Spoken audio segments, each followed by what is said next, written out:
mengucap syukur Tuhan karena luar biasa penyertaan Tuhan, pemeliharaan Tuhan atas hidup kami.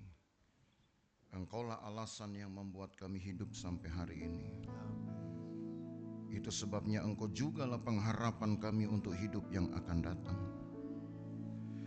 Kalau Engkau telah membuktikan penyertaan-Mu yang membuat hidup banyak orang-orang saleh, banyak pengikut-pengikut-Mu sepanjang sejarah Alkitab, maka berarti dengan cara yang sama, dengan kekuatan yang sama, karena Allah kami tidak pernah berubah, Engkau juga akan melakukan pekerjaan-pekerjaan yang sama.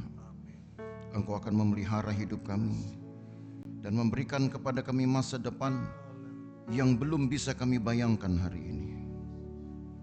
Di dalam rumah Tuhan atau persekutuan Tuhan itulah ada banyak kekayaan-kekayaan yang bisa kami nikmati, yang akan memperpanjang dan memperkuat hidup kami, bukan hanya untuk hari ini, tapi untuk seterusnya.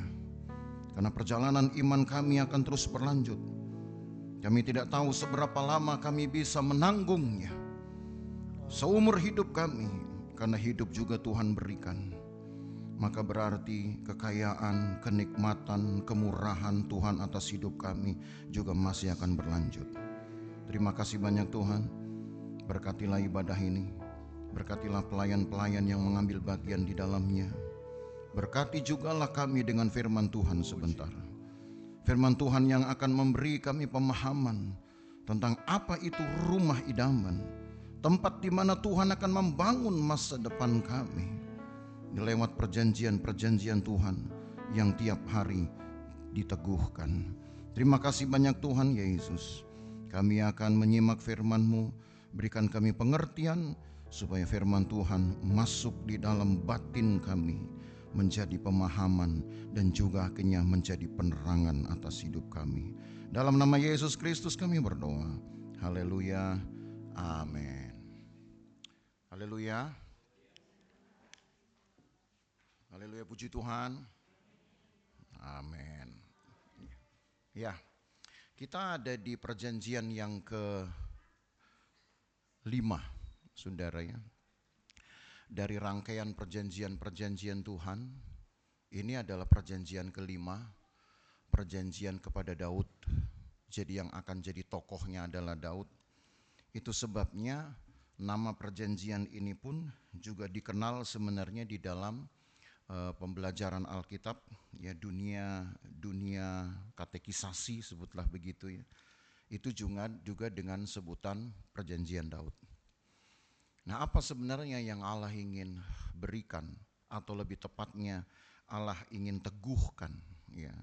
Sebab kalau Bapak Ibu Saudara mengingat, kita membahas seri tentang perjanjian ini, perjanjian Tuhan yang sebanyak ini sudah sampai yang kelima toh, ya. Dari perjanjian Eden, lalu ada perjanjian pelangi itu dengan Nuh, ada perjanjian Hebron itu dengan Abraham, ada perjanjian Sinai itu dengan Musa. Nah, ini yang kelima. Maka perjanjian-perjanjian itu sifatnya bukan mengganti perjanjian yang sebelumnya. Ya, itu yang sudah saya jelaskan berulang kali. Jadi perjanjian-perjanjian ini banyak itu bukan berarti ada banyak macamnya. Sebenarnya macamnya cuma satu. Atau saya katakan tujuannya cuma satu. Ya. Tujuan itu sudah dibahasakan sebenarnya sejak dari perjanjian yang pertama. Bahwa keturunan anak-anak manusia ini nanti akan menjadi pemimpin-pemimpin, akan menjadi penguasa-penguasa dengan cara menginjak-injak kepala ular. Nah gitu. Artinya menginjak kepala ular harus bisa mengalahkan yang jahat, harus bisa menguasai kedagingan. Walaupun akan ada perlawanan, sebab keturunan anak manusia ini akan diremukkan tumitnya. Tahu diremukkan tumitnya? Berarti akan ada perlawanan di mana kelompok Kristen, kelompok orang-orang beriman mungkin akan dibikin goyang posisinya. akan dibuat menjadi lemah pendiriannya. Karena kalau tumit diserang itu kan jadi pincang ya. Kalau bahasa asli bilang kento, tahu kento ya pincang, itu bahasa Manado itu. Ya. Jadi tapi jangan sampai pincang ini membuat kita jadi enggan untuk berlanjut. Ya. Jadilah contoh seperti Yakub. Walau dibuat pincang, tetapi masih berani untuk bergulat sampai pagi. Nah, itu mentalitas tuh. Ya. Jadi, perjanjian ini tidak ditambahkan bebannya, tidak ditambahkan syarat-syaratnya. Syarat tetap sama, Saudara. Syaratnya adalah berlakulah setia. Cuman itu saja. Janganlah membelakangi Tuhan. Janganlah membuat Allah-Allah tandingan. Syaratnya nggak pernah berubah. Tapi kenapa jadi banyak ini? Seolah-olah. Karena setiap periode di mana perjanjian ini dibuat gagal oleh pihak kedua, oleh pihak penerima manfaat, yaitu umat Tuhan, Allah harus membaharuinya kembali. Nah, pembaruan-pembaruan perjanjian inilah yang akhirnya kita akan dapati model-modelnya itu jadi seperti banyak. Jadi kalau mau diurut-urut dari sejak pertama, perjanjian kedua yang namanya perjanjian pelangi kepada Nuh, itu juga meneguhkan perjanjian Eden. Yeah. Tetapi masalahnya orang benar pada zaman Nuh dari sekian ribu orang, sebutlah begitu, walau kita nggak pernah tahu jumlahnya berapa, ya. Tapi sebutlah dari sekian ribu orang benar yang Tuhan tuai cuma 8.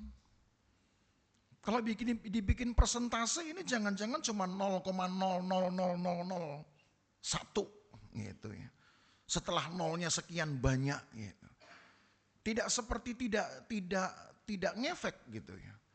Seperti tidak mempengaruhi apapun.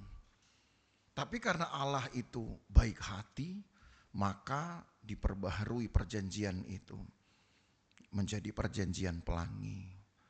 Tapi apakah dalam perjanjian kedua mereka yang menerima manfaat ini berlaku setia? Ya tidak juga. Terbukti dari Nuh sampai dengan Abraham itu sedikitnya ada 950 tahun itu. Ya, dari Nuh sampai kepada Abraham. Ternyata yang Allah pilih karena ada satu hati, satu batin yang mengikut Tuhan, yang punya kecenderungan mengikut Tuhan. Cuman Abraham. Abraham yang dipilih. Padahal keturunan dari Nuh sampai ke Abraham itu sebenarnya kalau mau dihitung banyak, Saudara. Tapi yang dipilih cuma Abraham saja. Artinya lagi sekali Allah hanya menuai segelintir orang lagi. Itu sebabnya diperlukan lagi pembaruan perjanjian. Dan karena itu pembaruan perjanjian disebut dengan perjanjian Hebron. Perjanjian kepada Abraham dan keturunannya. Nah begitulah seterusnya. Jadi makin banyak perjanjian itu. Dari Hebron kemudian sampailah ke Sinai. Itulah perjanjian keempat. Ya, kita sudah cukup lama sekali membahas perjanjian keempat, perjanjian Sinai. Tibalah pada perjanjian kelima. Ya. Dan perjanjian kelima ini sebenarnya orientasinya lebih kepada persekutuan. Apa yang Tuhan ingin tegakkan kembali dari perjanjian kepada Abraham. Masih ingat apa yang Allah janjikan kepada Abraham? Mungkin yang kita ingat kebanyakan adalah kalimat yang biasa jadi hafalan. Keturunanmu akan banyak seperti bintang di langit dan pasir di laut. Cuman itu yang seringkali orang-orang Kristen hafal. Tapi ada ayat lain sebetulnya di dalam pasal itu juga yang disebutkan bahwa aku akan menjadikan keturunanmu ini raja-raja. Artinya ini tetap merupakan perjanjian pertama di Eden. Yaitu bahwa aku akan membuat keturunanmu nanti menjadi penguasa dan pemimpin-pemimpin. Dengan mengalahkan kepala ular. Tapi ingat mereka juga bisa mematok tumit Anda. Jadi selemah-lemahnya orang Kristen, ya, segoyang-goyangnya orang Kristen, selemah-lemahnya dan segoyangnya saudara dan saya sebagai pengikut Tuhan, saudara tetap harus bisa mengalahkan kejahatan. Itu pesan moralnya, saudara. Ya. Jadi jangan mikir dulu, aduh saya belum cukup kuat untuk mengalahkan kejahatan. Nggak akan ada kategori kuat itu sebenarnya. Sebab memang dunia kedagingan, hawa nafsu akan selalu memperlemah kita. Kan itu Alkitabiah. Dari mana kekuatan itu datang sebetulnya? Ya kembali kepada rumusnya Paulus. Bahwa ketika Tuhan datang memberi kekuatan di saat dia lemah, disitulah aku kuat. Kekuatan maksimal datang di dalam penyerahan karena kelemahannya. Maka pesan moral Alkitab sebenarnya cuma satu. Selemah-lemahnya dunia Kristen sedang diperangi atau dilawan dengan dunia ini dan keinginannya. Karena Alkitab bilang dunia punya keinginan juga, saudara. Apa keinginan dunia? Ya keinginan dunia akan memperlemah iman orang percaya. Keinginan dunia akan menghancurkan komunitas persekutuan orang percaya. Cuman itu yang diinginkan oleh dunia. Tapi anak-anak Tuhan juga harus memperkuat keinginannya. Apa keinginannya? Bersekutu dengan Tuhan. Jadi nanti ini seperti perang dua kutub. Kita gak bisa menghindar, saudara.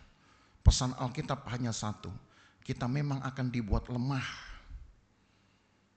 Sama seperti kemarin ketika doa pelayan saya katakan. Bisa saja saudara akan menjadi lemah ketika beban-beban berat ditambahkan. Tapi masalahnya beban berat itu mau dipikul dengan senang hati atau tidak. Kalau dengan senang hati, percayalah saudara, beban berat itu gak ada. Gak ada. Semuanya itu beban terangkat namanya. Jadi kita gak ngitung lagi berat ringannya. Tapi seberat apapun dan sebanyak apapun tetap terangkat dia. Terangkat di pundak kita. Nah, di dalam konteks perjanjian, Allah membaharui perjanjian kepada Daud ini dalam kategori hak-hak yang akan diterima oleh keturunannya, orang-orang yang percaya.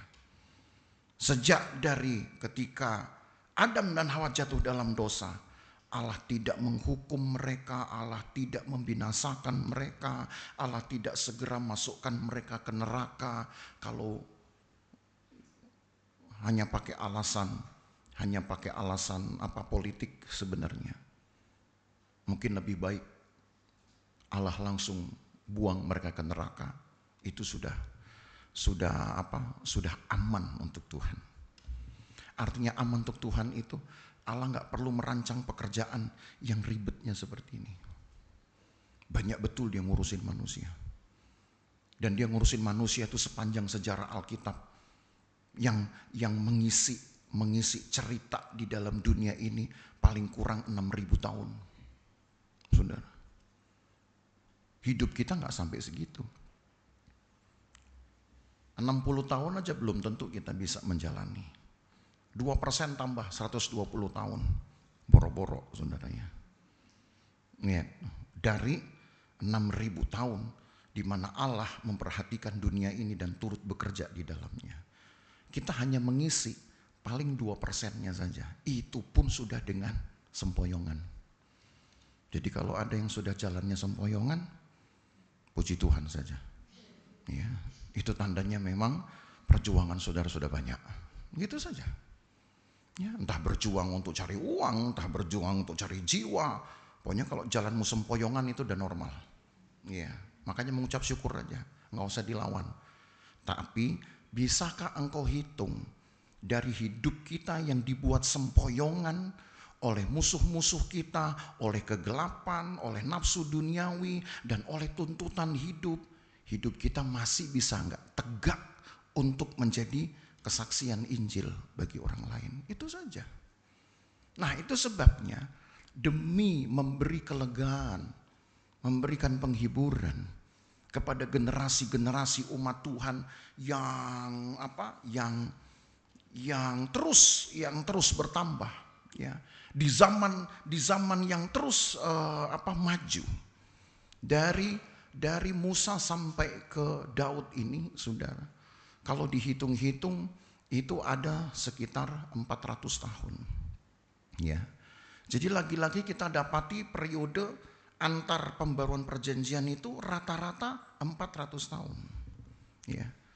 Begitu juga dari perjanjian Hebron ke Sinai, perjanjian ketiga ke perjanjian keempat, itu juga 400 tahun. Ya.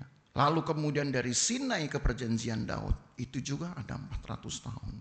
Jadi rata-rata segitu. Nanti kita akan lihat perjanjian Tunas, perjanjian ke-6, itu jaraknya juga sekitar 400 tahun. Sampai nanti perjanjian ke-7, yaitu perjanjian keselamatan, sebutlah itu adalah perjanjian Getsemani, itu juga 400 tahun. Ya, walaupun nggak ada angka yang tepat, tapi sepertinya saudara, antar perjanjian ini jaraknya segitu-segitu, cukup lama ya. Allah menguji, Allah menunggu, Allah berharap untuk menuai orang-orang yang dikasihinya itu selalu panjang waktunya. Tapi herannya umat Tuhan dikasih waktu panjang tidak bisa menggunakannya dengan benar. Nah, di sini kita akan belajar Bapak Ibu Saudara, bahwa perjalanan iman kita yang panjang, di antara mungkin beban-beban yang ditambahkan, di antara tumit-tumit yang dihancurkan, di antara goyang dan sempoyongannya hidupmu, Allah sedang membangun masa depan kita. Saudara senang gak sih itu? Ya. Allah sedang membangun masa depan kita. Masa depan itu jangan saudara bayangkan untuk dirimu saja. Kalau saudara bilang, ya Pak Gem bilang begini setelah saya udah 65 tahun. Ya, istilahnya udah mulai deket-deket lah kepada kepada rumah masa depan yang cuma 1x2 gitu. Ya, di Pondok Rangon misalkan. Bukan itu. Masa depan saudara itu bukan cuma engkau sendiri yang akan menikmatinya. Sama seperti Abraham, yang disebut dengan masa depan Abraham kan bukan dia saja, tapi keturunannya 4 abad kemudian, yaitu orang Israel. Itulah masa depannya Abraham. Dan dari Sinai ke sini, masa depan dari keturunan Abraham dijanjikan lagi dengan pengalaman yang lebih hebat. Bukan cuma sekedar menjadi kumpulan bangsa atau yang diperintah, bahkan akan menjadi penguasa atau yang menjalankan pemerintahan. Saudara mau nggak kalau di dalam keturunan-keturunan saudara yang menjadi masa depan saudara, kelak lahir anak-anak saudara yang akan jadi pemimpin-pemimpin atas negeri ini? Wah gitu. Senang ya? Begitu nanti misalkan 40 tahun dari sekarang, ternyata yang jadi presiden Amerika adalah anak saudara. Gitu. Mimpi mah boleh-boleh aja, saudara. Ya. Mimpi itu bukan harus ditagih kenyataannya, tapi mimpi itu artinya harus dijalankan tertib hidupnya. Hal nanti Tuhan mau kasih atau tidak bukan urusan kita. Tapi yang jelas tertib hidup untuk menuju ke sana. Semangat hidup gitu ya. Apalagi kualitas hidup untuk menuju ke sana. Saudara sudah jalankan. Gitu loh. Karena pemimpin sekarang juga banyak yang gak keruan. Ya, lain diomong, lain lagi tindakannya. Pemimpin gereja juga sama. Lain diomong, lain lagi hidupnya, lain lagi kelakuannya. Gitu. Tapi bagaimana saudara bisa mendapat jaminan pemimpin yang benar? Pemimpin yang benar itu pertama harus keluar dulu dari hidup saudara yang bisa menjadi contoh baik. Itu namanya pemimpin. Kalau perkataanmu bisa meluruskan hidup orang lain, engkaulah pemimpin. Kalau tingkah lakumu bisa kemudian membetulkan cara hidup orang lain, dari enggak betul menjadi betul, engkaulah pemimpin. Bukan berarti pemimpin itu harus punya pangkat, harus punya jabatan. Oh, pemimpin di sini siapa? Ketua RT itu pemimpin. Oh, lurah itu pemimpin. Itu pemimpin struktural namanya, saudara. Tapi kalau disebut dengan pemimpin rohani, bukan harus dia punya jabatan atau pangkat, tapi dia punya prestasi, yaitu bisa mengubahkan orang, bisa membetulkan kelakuan orang. Itu lebih sulit. Karena pemimpin struktural sekarang, tadi saya katakan, lain yang dibicarakan, lain lagi yang dibuatnya. Betul apa betul? Nah, gitu ya. Nah, kita lihat ya, kira-kira apa yang Tuhan buat kepada Daud, yang Tuhan baharui kepada Daud. Di dalam 2 Samuel pasal yang ke-7. 2 Samuel pasal yang ke-7. Beginilah perjanjian ini dibuat, saudara. 2 Samuel pasal yang ke-7, saya akan baca dari ayat 1 sampai ayat yang ke-12. Dari ayat 1 sampai ayat yang ke-12, cukup panjang ayat-ayat ini. Tapi kita simak dengan baik. Ketika raja telah menetap di rumahnya, jadi Daud sudah punya rumah, gitu ya. Tapi rumahnya ini belumlah istana sebenarnya. Ya, ada rumah memang bagi Daud yang Daud sudah sering pakai, begitu ya. Sejak dari dia menggembala domba. Ya. Maka sejak Daud diam di rumahnya dan Tuhan telah mengaruniakan keamanan kepadanya terhadap semua musuhnya di sekeliling. Berkatalah raja kepada Nabi Nathan, lihatlah, aku ini diam dalam rumah dari kayu aras, padahal tabut Allah diam di bawah tenda. Ya, jadi tabut Allah itu sejak sudah tidak lagi dibawa jalan-jalan. Kapan dibawa jalan-jalan? Ketika orang Israel mengembara di padang Sinai. Maka setibanya orang Israel di Kanaan, ya, tepatnya di Sikem, maka ditaruhlah kemudian tabut Allah itu di kota namanya Mispa. Ya. Sampai bertahun-tahun didiamkan di situ. Karena memang kota Mispa ini diperuntukkan bagi tempat tinggal para imam. Ya. Jadi dari imam ke imam digantikan dari mulai anaknya Harun yaitu Eleazar, kemudian diganti Eleazar itu oleh anaknya, saya sampai lupa namanya itu ya. Kemudian diganti lagi sampai kepada cucunya Eleazar. Maka tempat itu, saudara, atau daerah Mispa itu sudah memang diperuntukkan untuk tempat tinggal imam. Jadi tabut Tuhan itu dekatnya sama imam. Ya, karena memang hanya boleh imam yang ngurusinnya. Sampai nanti lahirnya Samuel. Tetap di situ dia. Ya. Nah, ketika Daud menjadi raja, maka Daudlah yang kemudian memprakarsai perpindahan tabut ini dari Mispa itu menuju ke Yerusalem.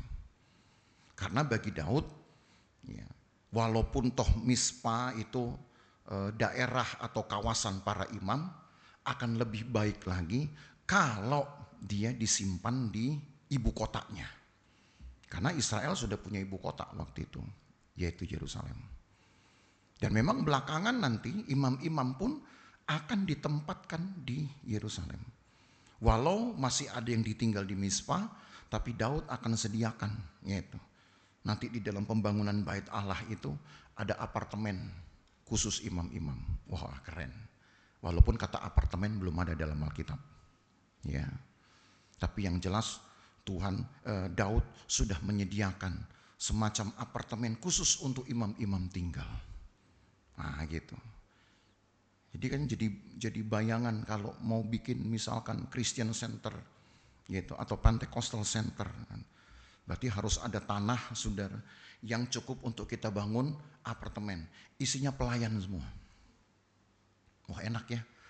Jadi saudara yang memang jadi pelayan, saya suruh saudara jual rumah Nanti tinggal di apartemen yang dibangun oleh gereja. Kapan itu? Berdoa saja. Ya. Ini kan kalau pakai visi modelnya Daud. Ya. Jadi ditempatkan di situ. Lalu jadilah Daud hanya menempatkan tabut itu di bawah tenda. Atau boleh katakan hanya ditendakan saja.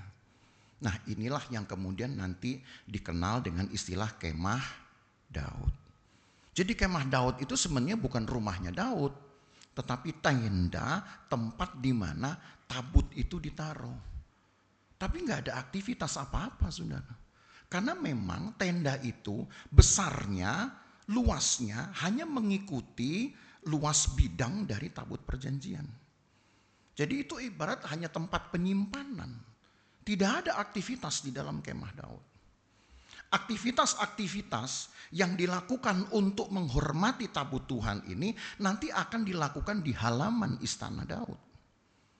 Gitu. Di halaman rumahnya Daud lah. Gitu. Karena kan belum jadi istana juga sebenarnya. Gitu. Di halaman rumah Daud. Yang kebetulan memang masih berhadap-hadapan. Jadi dulu ibadah yang diprakarsai oleh Daud sebelum bait Allah ada, itu tabut Tuhan di mana, pelayan Tuhan di mana? Jauh tempatnya. Dua gunung yang beda itu. Gitu ya. Kenapa? Ya karena memang belum ada tempat yang memungkinkan. Daud belum punya tempat untuk menyatukan tabut Tuhan ini dengan kegiatan-kegiatan atau masa yang dapat dikumpulkan untuk mengadakan kegiatan ibadah. Belum ada. Maka ayat ini berkata, ayat yang ketiga, lalu berkatalah Natan kepada raja, baik lakukanlah segala sesuatu yang dikandung hatimu sebab Tuhan menyertai engkau. Keinginan Daud itu justru bikin rumah ini untuk Tuhan, yaitu tempat di mana tabut Tuhan bisa ditaruh di sana. Lalu kemudian komunitas-komunitas yang ingin menyembah Tuhan juga bisa melakukannya di sana. Baru mau dibikin di sini. Tapi saudara lihat ayat 4. Tapi pada malam itu juga datanglah firman Tuhan kepada Natan, Nabi Natan. Demikian. Pergilah, katakanlah kepada hambaku Daud, beginilah firman Tuhan, masakan engkau yang mendirikan rumah bagiku untuk kudiami? Masa harus Daud yang bikin rumah untuk Tuhan? Ini kan rumah Tuhan. Siapa yang punya rumah harusnya yang membangunnya. Tapi gimana cara Tuhan membangun rumahnya sendiri? Ya kan? Kalau memang kita ingin punya rumah, kita yang membangunnya. Walau kita bisa pakai tangan orang, gitu ya. Kita bisa gunakan tangan orang, artinya kita gunakan tukang-tukang. Kita bayar orang. Tapi yang jelas, yang punya rumah lah yang harus punya inisiatif untuk membangun rumahnya sendiri. Makanya ketika Daud berinisiatif untuk membangun rumah bagi Tuhan, itu bagus nggak inisiatifnya? Bagus. Tapi Tuhan bilang, masa harus kamu yang bikin? Wah ini agak beda mungkin ya. Justru buat kita, kerinduan seperti Daud ini kan kerinduan yang luar biasa. Tapi kenapa Tuhan justru melarangnya? Ayat 6. Aku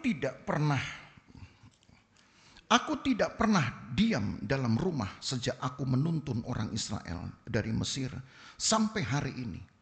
Tapi aku selalu mengembara dalam kemah sebagai kediaman. Selama aku mengembara bersama-sama seluruh orang Israel, pernahkah aku mengucapkan firman kepada salah seorang hakim orang Israel yang kuperintahkan menggembalakan umatku Israel demikian? Mengapa kamu tidak mendirikan bagiku rumah dari kayu aras? Oleh sebab itu, beginilah kau katakan kepada hambaku Daud. Beginilah firman Tuhan semesta alam. Akulah yang mengambil engkau dari padang ketika menggiring kambing domba untuk menjadi raja atas umatku Israel. Aku telah menyertai engkau di segala tempat yang kau jalani dan telah melenyapkan segala musuhmu dari depanmu. Aku membuat besar namamu seperti nama orang-orang besar yang ada di bumi. Aku menentukan tempat bagi umatku Israel dan menanamkannya sehingga ia dapat diam di tempatnya sendiri dengan tidak lagi dikejutkan dan tidak pula ditindas oleh orang-orang lalim seperti dahulu. Sejak aku mengangkat hakim atas umatku Israel, aku mengaruniakan keamanan kepadamu daripada semua musuhmu. Juga diberitahukan Tuhan kepadamu, Tuhan akan memberikan keturunan kepadamu.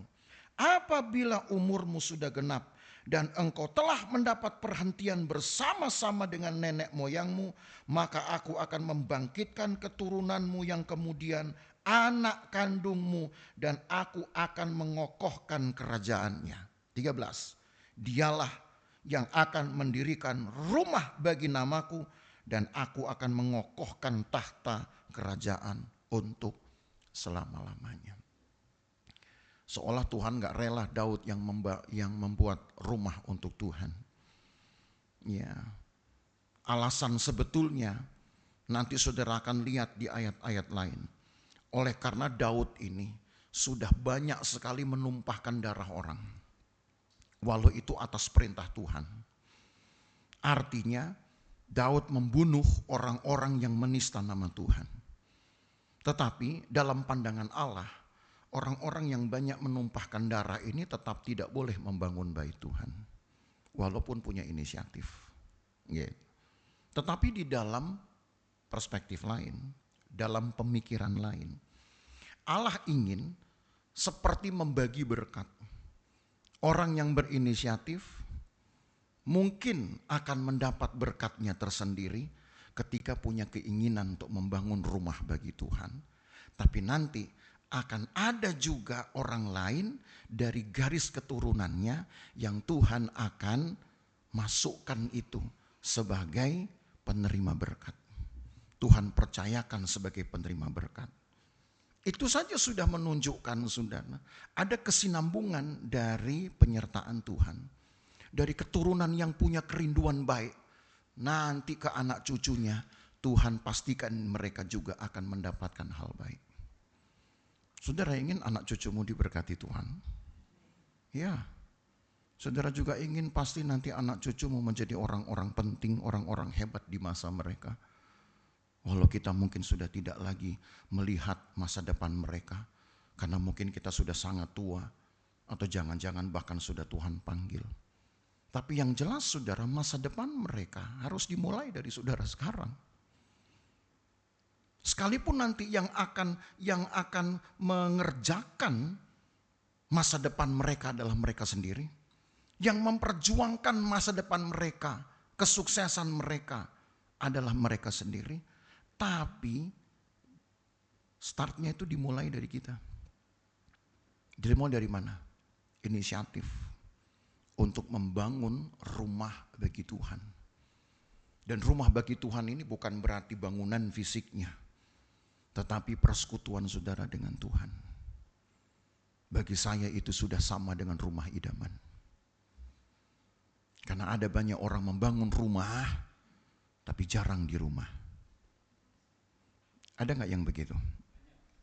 Banyak. Ya, ini pengakuan ini saudara. Punya rumah, jarang di rumah. Gitu. Rumahnya dibagusin, tetap pulangnya seminggu sekali. Gitu. Kemana dia? Nah, tahu, kelayapan. Kadang lupa pulang, tidur di rumah orang lain. Boleh banyak, tapi nggak boleh ada di sini. Ya, kalau ada di sini, berarti saudara harus benerin hidupmu. Saya punya rumah, pulang ke rumah. Nah, gitu. Jadi belajar dari ayat-ayat ini, saudara. Rumah itu bukan hanya gagah-gagahan, paling mentereng, oh berarti ini status sosial. Rumah itu tempat persekutuan. Ini saya bicara sedikit agak keras. Ya. Rumah saudara harus menjadi tempat persekutuan. Oh, anak-anak sudah nggak ada Pak sama saya, udah punya rumah sendiri-sendiri, ya nggak apa-apa. Gitu. Artinya rumah mereka harus juga jadi tempat persekutuan. Jangan nanti rumah udah bagus-bagus, udah nyaman-nyaman dibikin, tapi ada orang rumah yang harusnya tinggal di rumah itu, malah nggak tinggal di rumah itu. Ini Baru filosofi soal rumah, saudara. Dan Allah tahu Daud juga dengan repotnya pekerjaannya. Ayat lain berkata, Daud itu 1 tahun 3 kali. Dia akan keliling wilayah Israel itu. Mulai dari Dan sampai Beersheba. Dan itu adalah kota perbatasan paling utara. Beersheba itu kota perbatasan yang paling selatan. Dari ujung ke ujung. Setahun 3 kali Daud mengelilingi wilayahnya. Karena dia ingin memastikan rakyatnya sejahtera. Maka Tuhan tahu ini orang jarang di rumah. Gitu. Jadi sudahlah, keinginan baik, punya inisiatif baik. Tuhan hargai itu. Tetap sebenarnya Tuhan tidak melarang Daud. Hanya Tuhan berkata, Daud, sudahlah, engkau punya inisiatif, oke, saya konfirmasi, gitu, saya hargai, tapi nanti realitanya yang akan membangunnya, tunggu anakmu aja. Engkau hanya cukup menyediakan apa yang perlu. Dan Daud menyediakan bagi Salomo nanti, karena Salomo yang akan membangun bait Allah itu. Tapi saudara tahu modalnya Daud yang siapin. 1 juta talenta emas sudah disiapkan untuk Daud bagi rumah Tuhan. Jadi walaupun Daud tidak membangun, walaupun Daud tidak melakukan peletakan batu pertama, apalagi sampai meresmikannya, Daud sudah tidak ada. Daud sudah mati di situ, saudara. Tapi yang jelas dalam masa persiapan sampai anaknya menjadi raja menggantikan dia, paling tidak itu ada sedikitnya sekitar 24 tahun sampai 34 tahun. Daud itu sudah menyiapkan semuanya. Jadi Salomo itu hanya tinggal eksekusi saja. Modalnya, duitnya semua sudah ada disiapin sama bapaknya. Jadi masa depan anak-anak kita itu tetap harus dari kita juga peranannya, Bapak Ibu Saudara. Kalau engkau ingin generasi-generasimu ke depan menjadi orang-orang hebat, harus saudaralah yang juga ikut berperan di dalamnya. Sekalipun nanti kesuksesan mereka bukan menjadi bagian kita, tapi paling tidak menjadi kesaksian bagi kita. Tapi itu sudah harusnya cukup membanggakan dong. Nanti kita akan lihat doa-doa Daud itu. Harusnya itu sudah cukup membanggakan. Daripada orang lain, kan lebih baik adalah keturunan kita dari anak-anak kita. Maka saya katakan, masa depan memang akan diperjuangkan oleh mereka, anak cucu kita. Tapi peran kita tidak boleh sedikit. Apalagi gak ada sama sekali. Peran yang bagaimana kita mulai? Peran untuk membangun persekutuan dulu dengan Tuhan. Kita yang harus bertanggung jawab untuk itu. Jadi Bapak Ibu Saudara jangan acuh. Jangan acuh dengan keluarga. Jangan acuh dengan masa depan dari anak cucu kita. Jangan acuh. Tuhan mempersiapkan dan membangun masa depan kita. Kalau kita sudah cukup tua dan mungkin sudah tidak akan sampai lagi menikmati kemegahan-kemahagan Tuhan, anak cucu kita yang akan menikmatinya. Jadi jangan abai, itu tanggung jawab, ya. Karena di dalam konsep kekristenan, Allah, kalau sebut kekristenan agak jadi lain. Sebutlah di dalam konsep keimanan Allah umat Tuhan, gitu. Itu ada yang kemudian disebut dengan warisan turun-temurun. Imanku harus menjadi iman anakku. Iman anakku harus menjadi iman dari anaknya lagi yang adalah cucuku. Itu di orang Israel harus tegas sekali garisnya. Saya pernah katakan sama saudara, mengapa kepada Yakub Allah perkenalkan dirinya dengan sebutan, aku ini Allah Abraham ayahmu. Betul enggak? Ada ayat itu. Sebab yang Allah mau, Yakub harus mengenal Allah dari cara Abraham mengajarkan. Jadi langsung kenal itu. Oh Allah babe gue, oh ya gue kenal. Sebab babe gue udah cerita. Gitu. Jadi Jadi nggak ada Tuhan bilang, Yakub, aku nih Allah dari kakaknya om kamu. Ribet banget saudaranya. Mesti ngurutin satu. Cukup pegang satu garisnya. Aku Allah Abraham ayahmu. Nanti begitu dia, itu kepada Ishak, kepada Ishak. Tapi kepada Yakub, Tuhan akan bilang lengkap, aku Allah Abraham, nenekmu, aku Allah Ishak, ayahmu. Nah gitu. Itu bahasa Alkitab. Nanti sampai kepada Musa, di dalam Keluaran pasal 4, Tuhan bilang apa? Aku ini Allah Abraham, Ishak dan Yakub. Masih nyambung gak itu? Masih linier.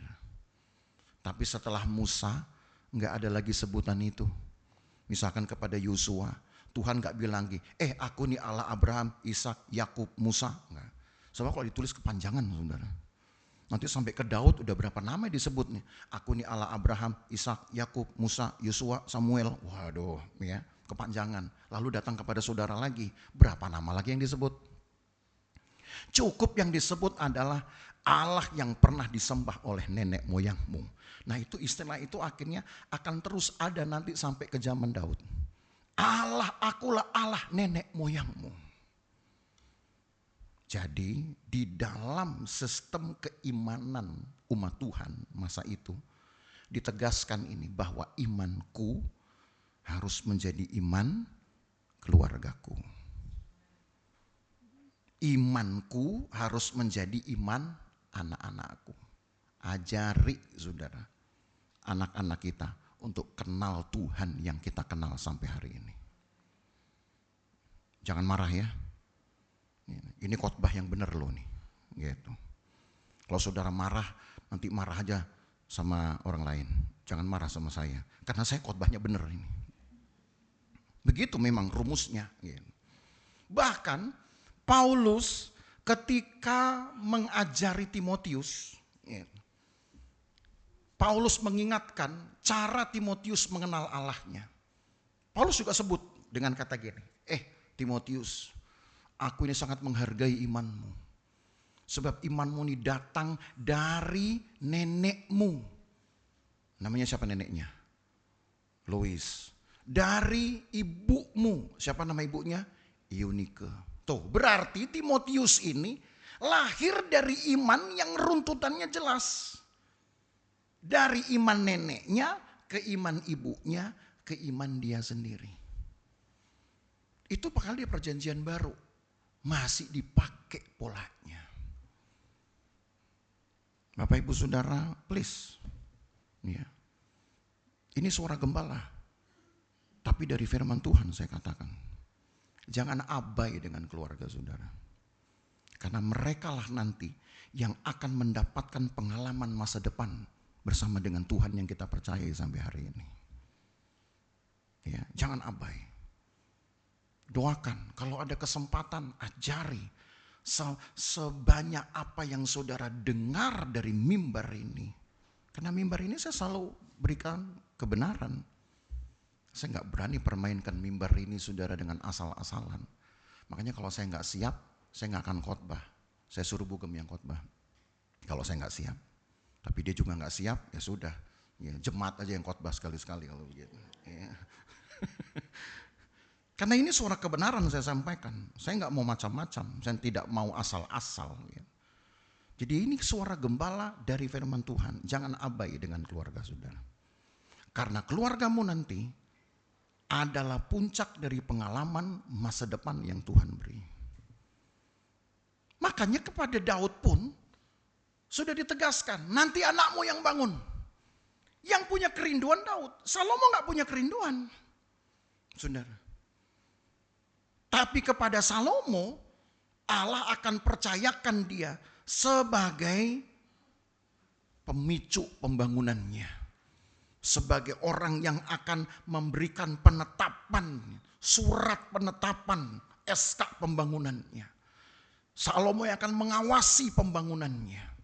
Salomo yang akan cari nanti siapa orang yang bisa membangun bait Allah dengan baik. Salomo gak perlu cari lagi modalnya. Modalnya bapaknya sediakan. Salomo hanya pastikan siapa yang harus jadi arsitektur yang paling hebat. Siapa nanti yang harus mengawasi setiap detail bangunan. Cuman itu perhatiannya. Tapi ketika nanti peresmian dari bait Allah ini setelah dibangun 7 tahun 6 bulan. Butuh 7 tahun 6 bulan membangun bait Allah ini, saudara ya. Ya.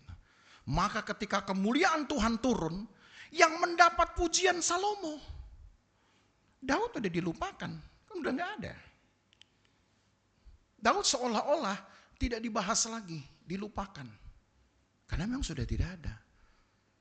Tapi Salomo bisa mendapatkan pujian itu oleh karena inisiatif dan kerinduan bapaknya. Entah Salomo tahu atau enggak, saya enggak tahu. Entah kemudian ketika Daud menceritakan kepada Salomo, saya tidak tahu. Tapi kalau saudara kemudian lihat doanya Daud. Nah, saya ingin sekarang kita ke doa Daud. Ayat 18. Loncat ke ayat 18. Masih di 2 Samuel pasal yang ke-7. Sekarang loncat ayat 18. Lalu masuklah Raja Daud ke dalam. Kemudian duduklah ia di hadapan Tuhan. Sambil berkata, siapa aku ini ya Tuhan Allah? Dan siapa keluargaku sehingga engkau membawa aku sedemikian ini? Daud sadar diri. Saya ini hanyalah anak gembala. Isai itu orang terpandang. Bapaknya Daud itu orang terpandang. Di era pemerintahannya Saul. 3 kakak Daud itu bahkan telah menjadi perwira tinggi di zamannya Saul. Isai punya anak 8 laki-laki.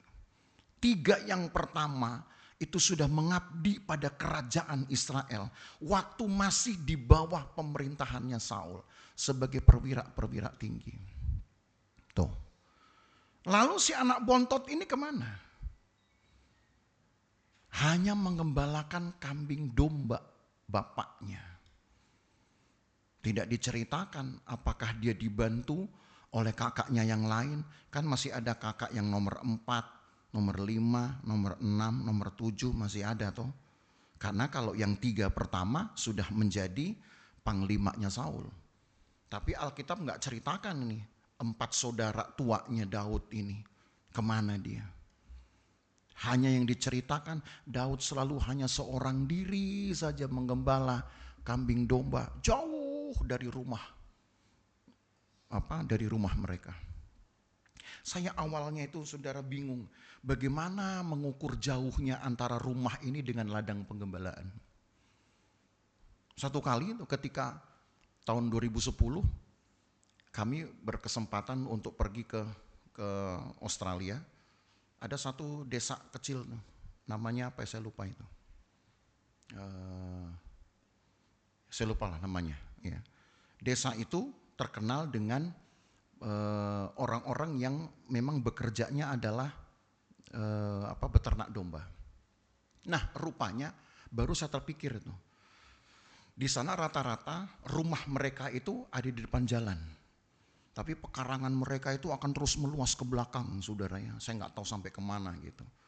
Nah biasanya karena itu jaraknya kan sampai jauh sekali. Mungkin udah berhektar-hektar.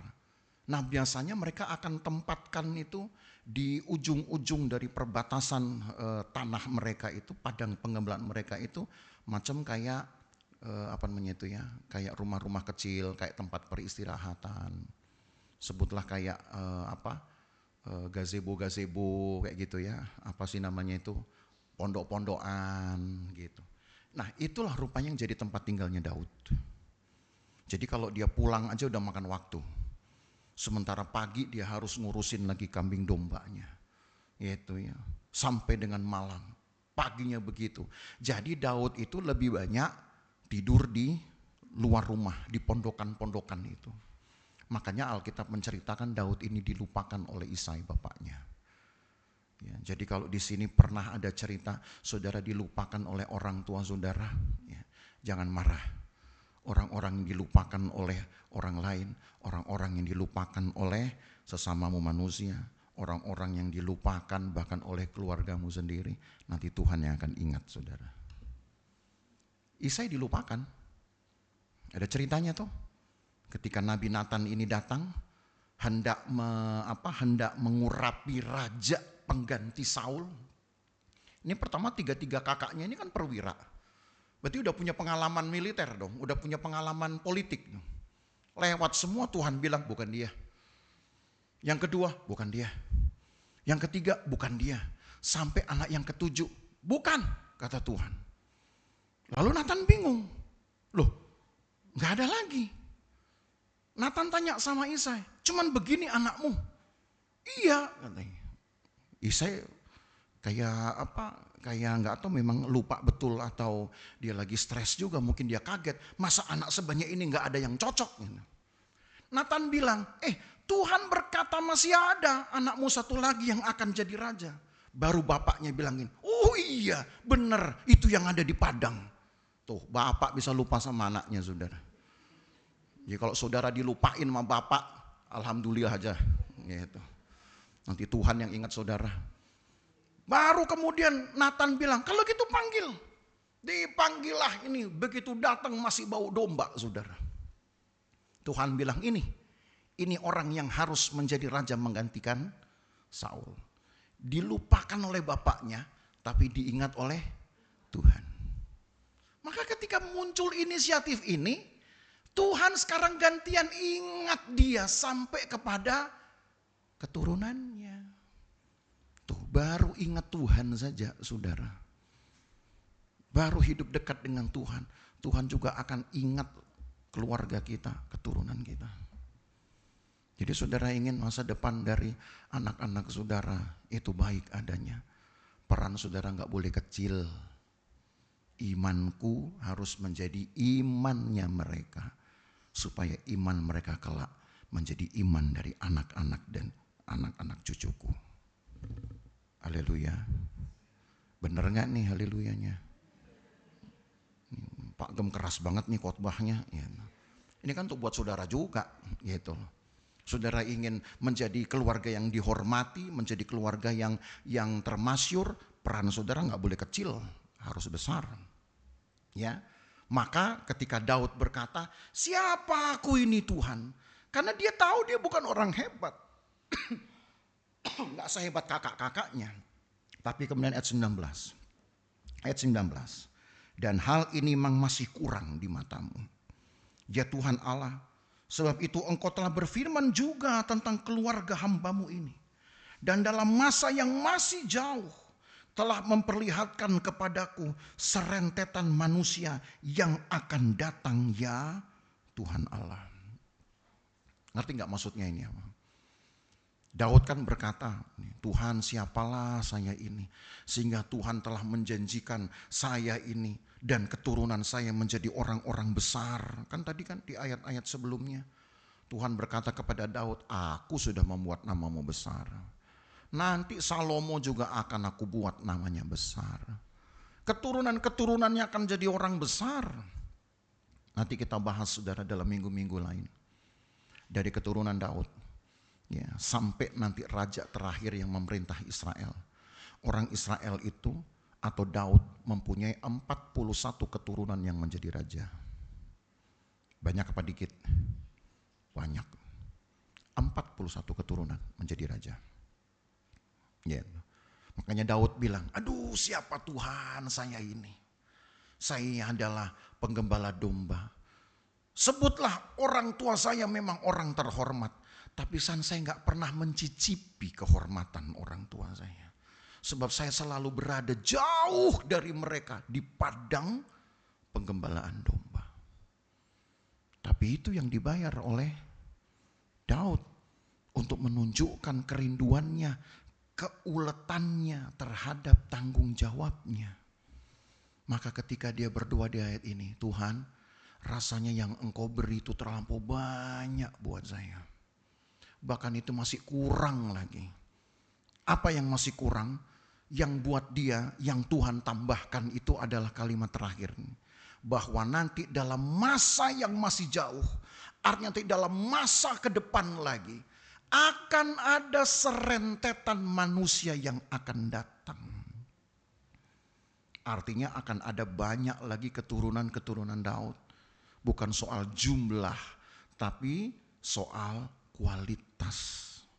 Bukan soal angka, oh dari keturunan Daud, Salomo nanti akan lahir sekian banyak orang. Bukan itu. Tapi di dalam bahasa lain, terjemahan ini ditulis dengan akan datang seorang yang besar di waktu yang akan datang. Beda dengan kalimat ini. Ini cuma ditulis datang serentetan manusia. Artinya akan datang dari generasi ke generasi, anak cucu, anak cucu, anak cucu.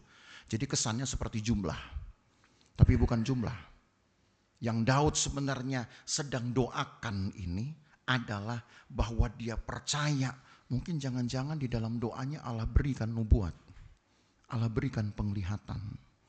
Jadi Daud tahu bahwa nanti di masa depan akan datang the great man. Kata itu yang gak ada di dalam terjemahan kita. The great one. Orang yang besar memang dari keturunannya. Kita belum lihat itu, saudara.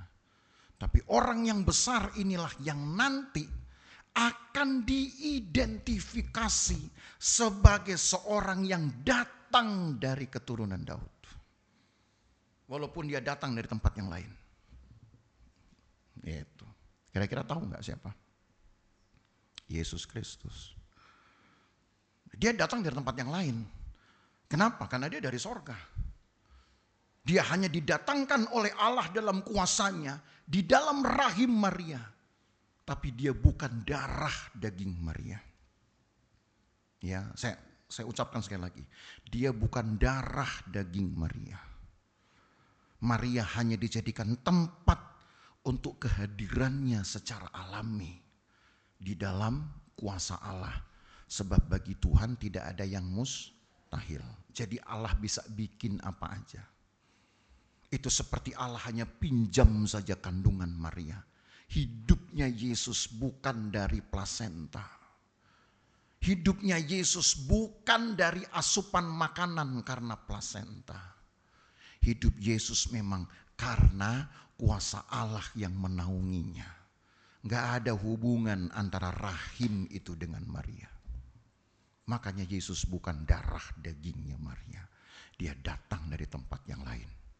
Tapi begitu dia lahir, Lukas berkata, dia inilah tunas Daud. Nah gitu. Oh, kepercayaan yang besar tuh, saudara. Bukan datang dari darah dagingnya Daud sendiri. Tapi karena ayat ini, karena doa ini, Tuhan, di masa depan nanti ada orang besar yang akan datang dari keturunanku, walaupun bukan darah dagingku.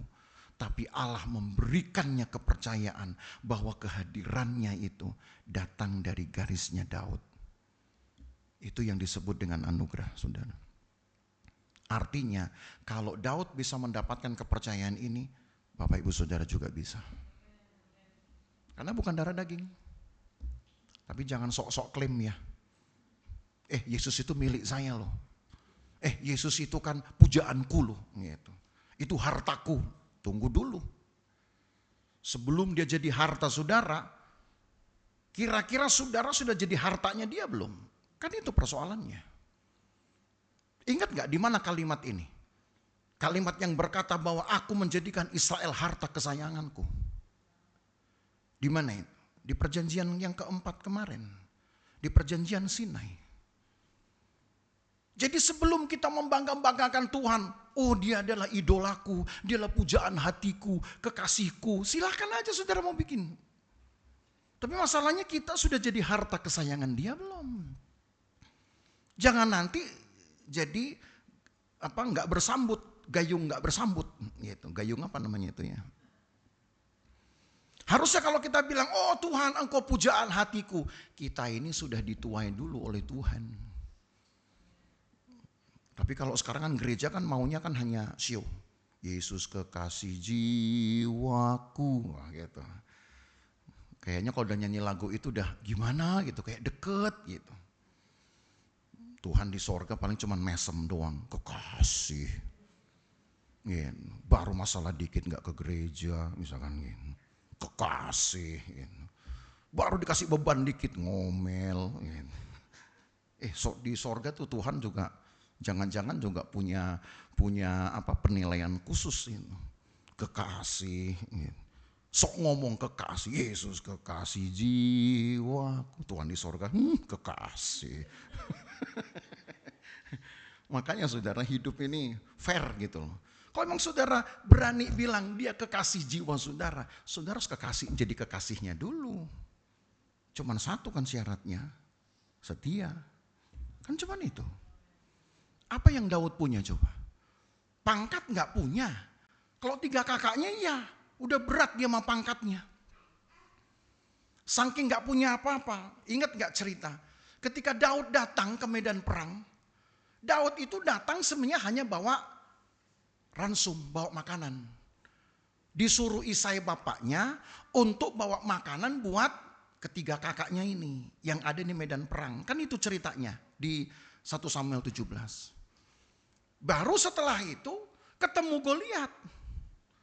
Lalu kemudian Daud penasaran, kok nggak ada yang berani ngelawan orang besar ini?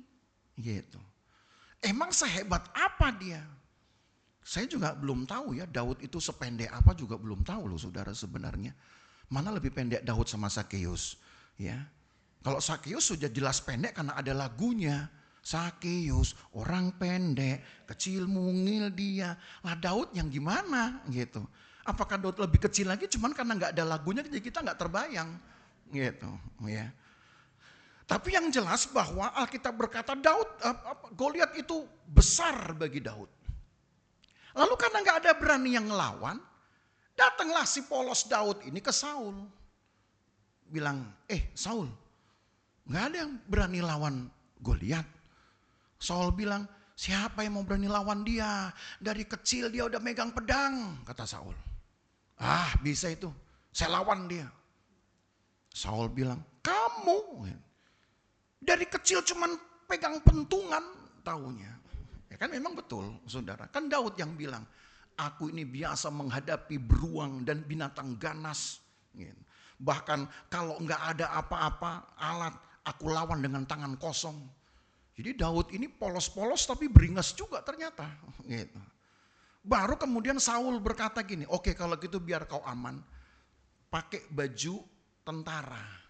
Nah dipakaikan ke Daud, Daud rasa nggak nyaman, Daud rasa berat, Daud lepas. Berarti kan Daud memang nggak pernah punya pengalaman bertempur.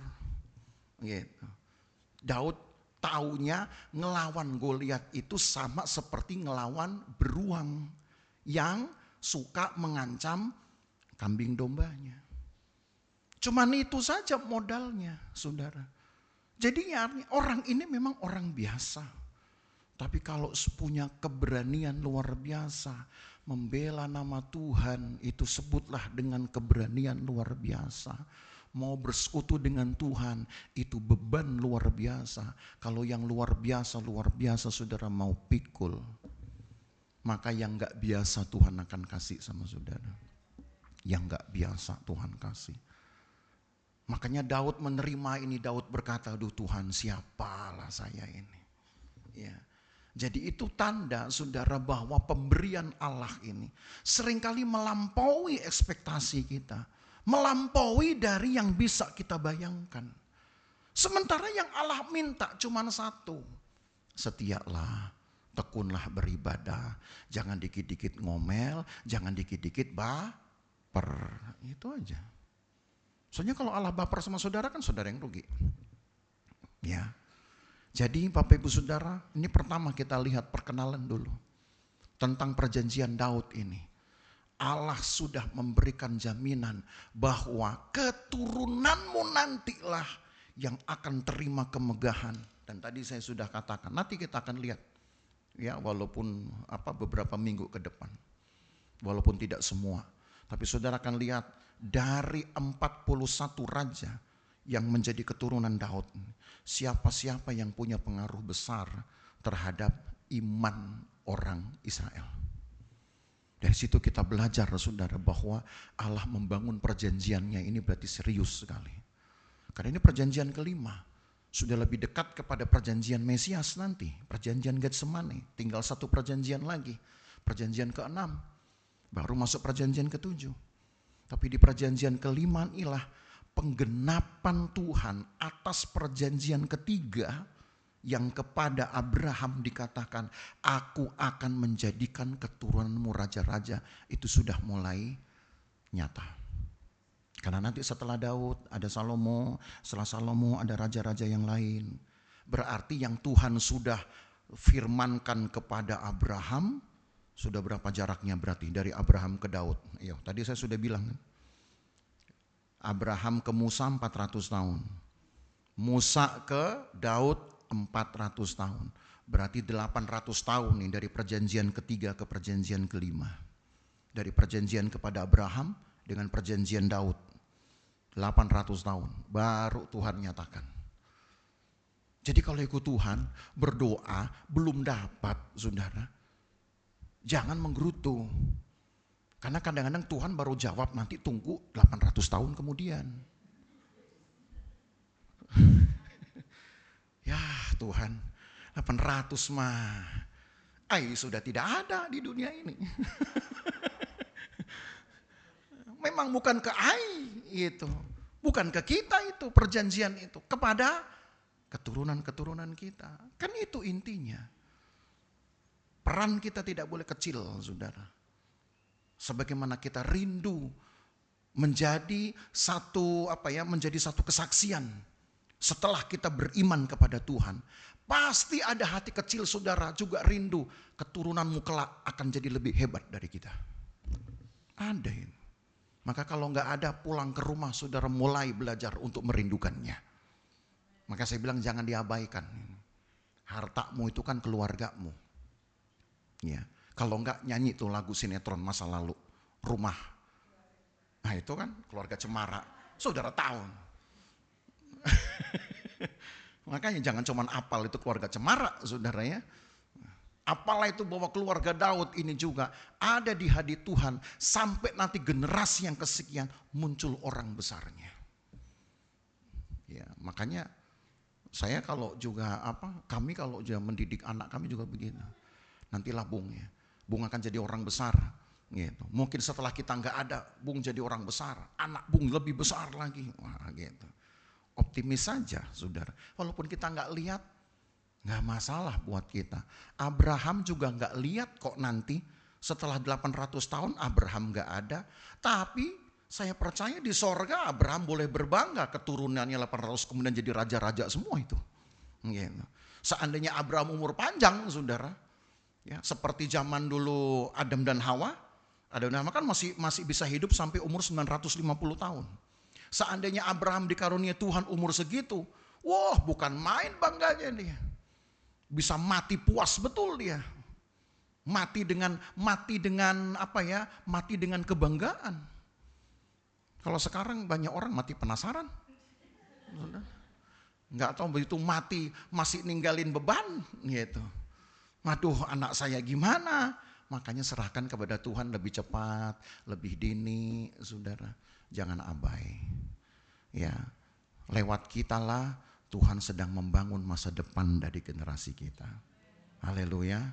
Nanti detailnya minggu-minggu depan kita telusuri lebih jauh lagi. Bahwa inilah rumah idaman saudara. Yaitu ketika masa depan akan menjadi pengalaman hidup dan kesaksian hidup keluarga kita turun-temurun. Tuhan memberkati. Mari kita bangkit berdiri.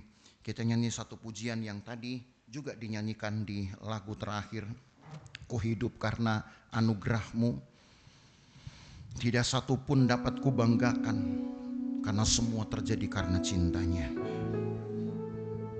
Mintalah Tuhan pimpin hidup kita. Minta Tuhan pegang hidup kita. Haleluya. Ku hidup karena anugerah-Mu.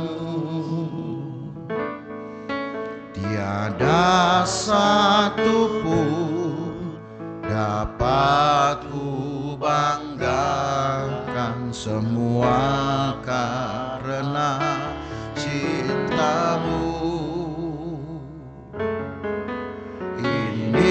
hidupku, pimpin jalanku. Yesus pegang erat tanganku, ku tak dapat hidup di luar kasih-Mu. Bapa, jangan tinggalkan aku, Engkau alasan selama ku hidup. Bait keduanya, kasih-Mu mengubah hidupku, Kau memilihku, selamatkan hidupku, semua karena cinta-Mu. Ini hidupku, pimpin jalanku. Yesus pegang erat tanganku, ku tak dapat hidup di luar kasih-Mu. Bapa, jangan tinggalkan aku, Engkau alasan selama ku hidup.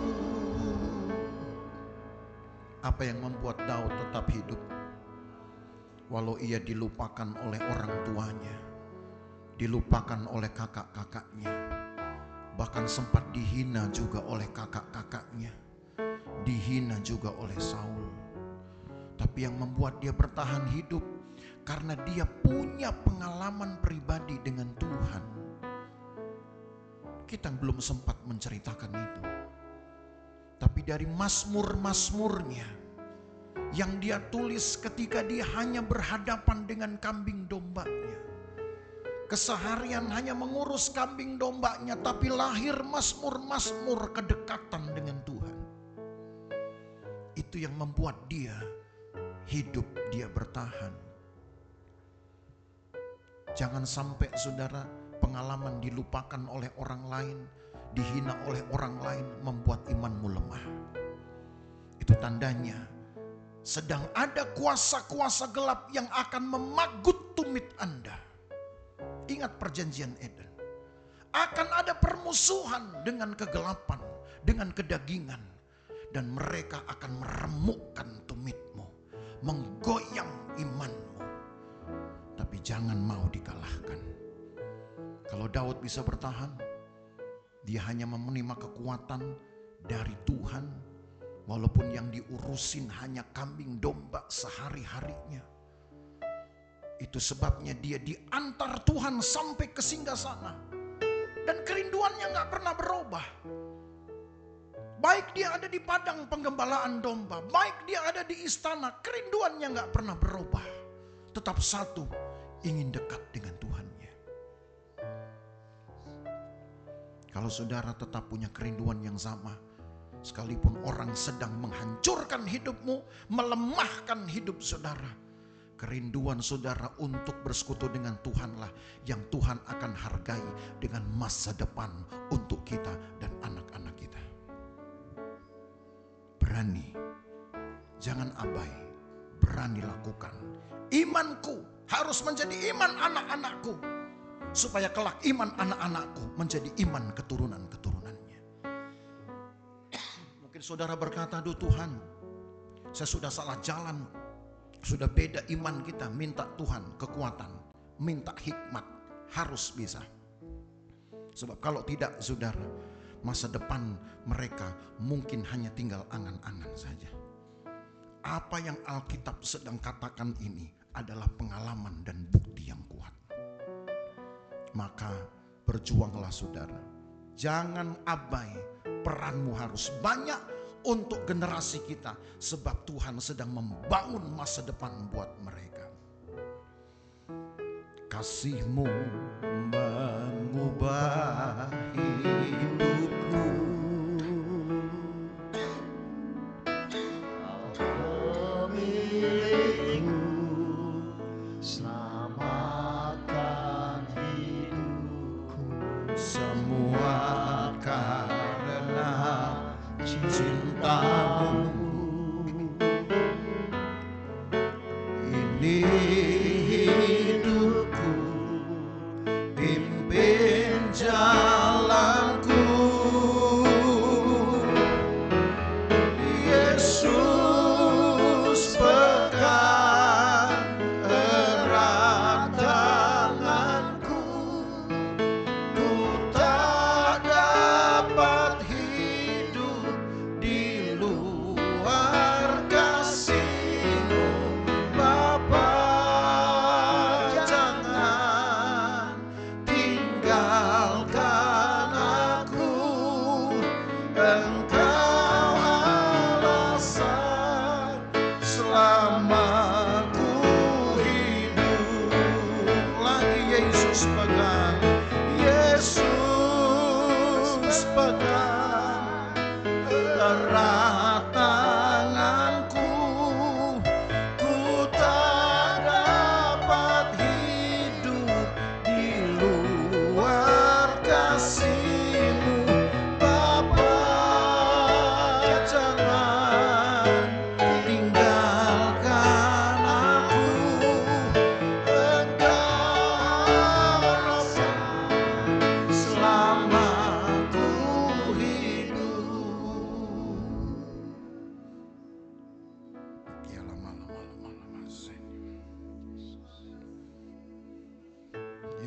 Ya lama. Berdoalah saudara, berdoalah. Kalau engkau kurang hikmat, minta hikmat dari Tuhan. Engkau mungkin berkata, Tuhan, iman anak-anakku sudah jauh dari aku. Berdoa minta hikmat. Allah hargai kerinduanmu dari sekarang.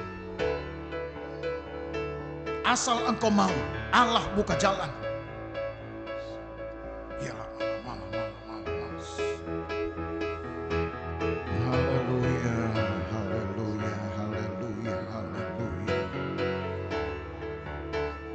Ya lama.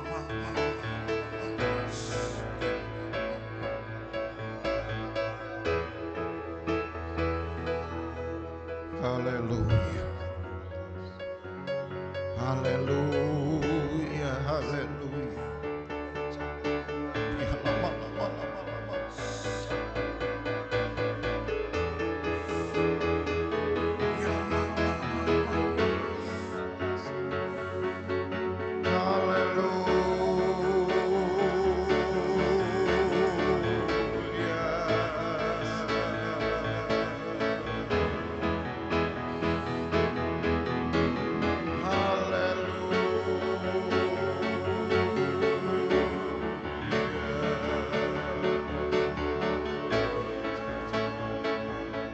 Berdoalah saudara. Berdoalah untuk keturunan-keturunan. Berdoalah untuk anak cucu. Masa depan mereka memang mereka akan perjuangkan. Tapi peranmu tidak boleh kecil. Peran saudara juga harus besar. Salomo hanya membangun bait Allah, tapi Daud yang mempersiapkan semuanya. Peran Daud tidak kecil. Itu sebabnya Salomo menjadi orang besar pada waktunya. Terima kasih untuk firman-Mu Tuhan. Terima kasih untuk firman-Mu Tuhan.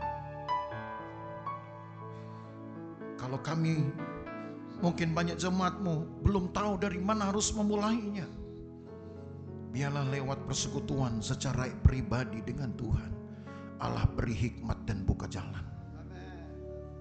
Engkau pasti memberitahu cara kami memulai, agar imanku menjadi iman anak-anakku, supaya iman mereka menjadi iman dari keturunan-keturunan berikutnya. supaya dialami juga masa depan yang baik seperti halnya Salomo, maka kami juga akan menerimanya untuk keturunan-keturunan kami kelak. Tuhan berkati umat-Mu dalam perjuangan iman untuk dapat mengalahkan kejahatan, dalam perjuangan iman untuk mengalahkan kelaliman. Sekalipun mungkin kejahatan, kelaliman, keduniawian akan menggoyang iman kami, seperti ular yang akan meremukkan tumit kami. Tapi dalam posisi apapun kami punya kekuatan Tuhan. Jangan sampai goyahnya kami membuat kami jatuh. Bahkan Alkitab berkata, kami jatuh pun Engkau masih menopang. Engkau tidak terbiarkan kami tergeletak. Artinya Allah selalu mensupport kami. Di saat kami hampir jatuh pun Allah masih berikan dukungan. Maka tinggal kami, semangat kami, kebesaran hati kami, keuletan kamilah yang akan menentukan masa depan bagi keluarga kami kelak. Berikan kami kekuatan ini Tuhan Yesus. Berikan kami kekuatan ini. Berkati umat-Mu, berkati mereka di dalam keseharian mereka. Berkati mereka di dalam pekerjaan mereka. Berkati ya Tuhan di dalam pelayanan-pelayanan mereka, berkati. Berkat Tuhan menyertai mereka.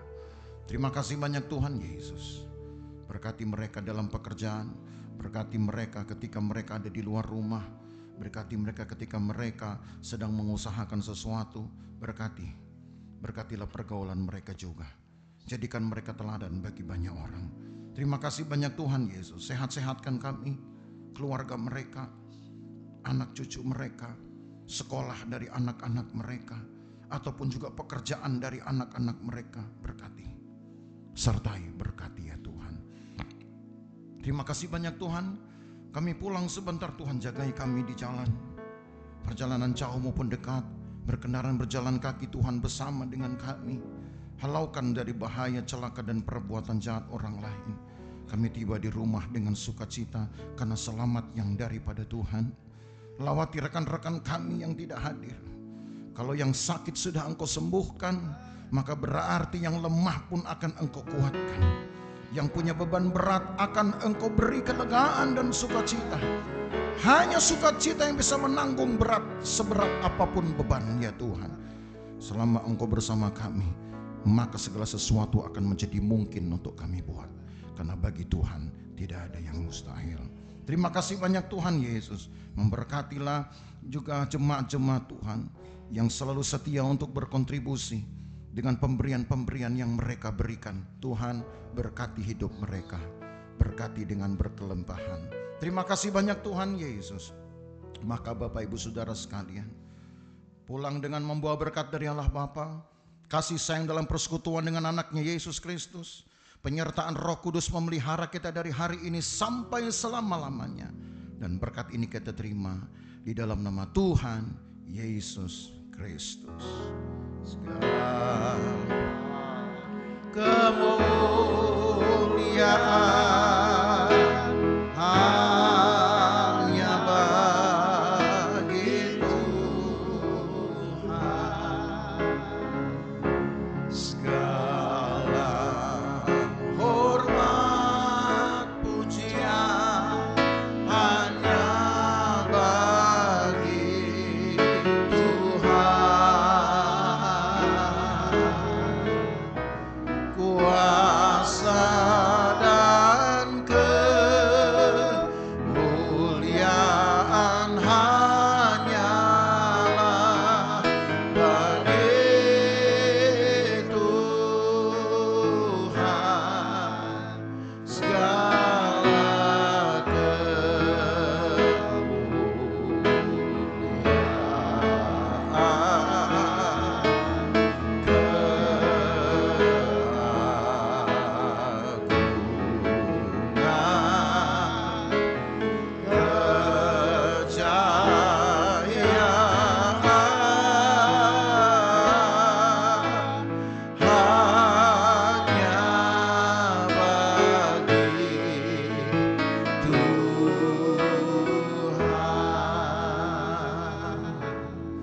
Saudara yang diberkati, bersama-sama kita berkata, amin.